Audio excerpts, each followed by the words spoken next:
Passed away, slipped away, went to a better place, kicked the bucket, drank 30 Red Bulls in a row. Our names for one thing, death. I'm sure everyone has been scared of death, at least at one point in their lives.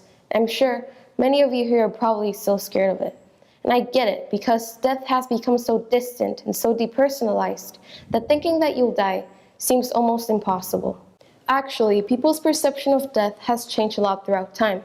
During the 17th and 18th century, death was a human companion. Life and death went hand in hand. The afterlife was seen as a harmonious and beautiful experience. A poetic representation of it likened it to a butterfly emerging from a cocoon. However, as time has gone by, we have started to lose touch with death. Death as a child was normal in pre-modern times. This was due to living conditions and medical advancements. But as medical science improved and prolonged life, people's perspectives on death have also changed. Nowadays, death is often gruesome, feared, or ignored. Lifestyle changes and medical advancements have depersonalized death and made it an intrusion in life instead of a part of it. This has left people poorly equipped to deal with death. As I've gotten older, I think I have come to terms with death, even though it's sometimes something scary to think about. When I was younger, I was terrified of it. I was about 8 years old when it first hit me that my loved ones and I would someday perish. I remember being in the car with my parents when I overheard them talking about paying for this very nice cemetery nearby. This small comment struck me to the core.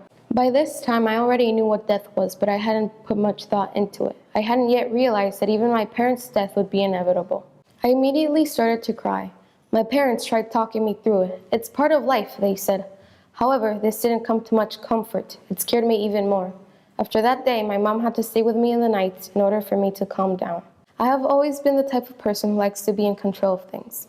This is probably one of the biggest reasons why I fear death so much, because it's one of the very few things in life we can't control. It's inevitable. It could happen in a week from now, in 10 years, tomorrow, or even at this very second. This fear of death carried on for a while, until one night I remember my dad knocking on my door asking me to go to his room.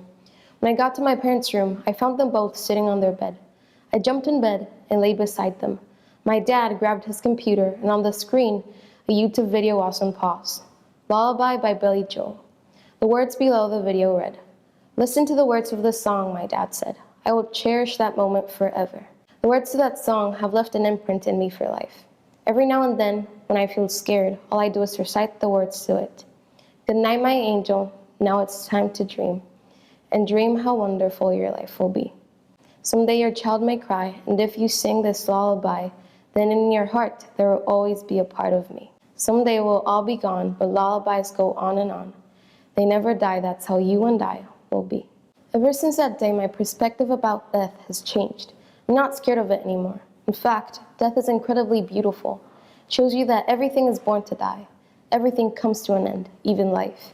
Death gives life worth and meaning and makes you appreciate things more. And it's a reminder that our time here is limited. We're all lullabies. We go on and never die. As long as we give love, we'll always remain here on this earth, alongside every single one of those who you've impacted and those who have loved you. We're never-ending lullabies, and even if we're not here physically, we will still be present. Our trails will be present. The memories we've made with others will still be present. We shouldn't worry about death too much, because either way, it's bound to come. We should focus on what really matters. What matters is living. What matters is the trails you leave behind. What matters is the people you impact. What matters is living life without regrets. Love passionately, laugh uncontrollably, enjoy and dwell every single moment. Tell people how much they mean to you. Live your days like it's your last, and that way you'll become a lullaby. I don't live life in fear anymore, because now I know we're all lullabies. And as Billy Joel said, someday we'll all be gone, but lullabies go on and on. They never die.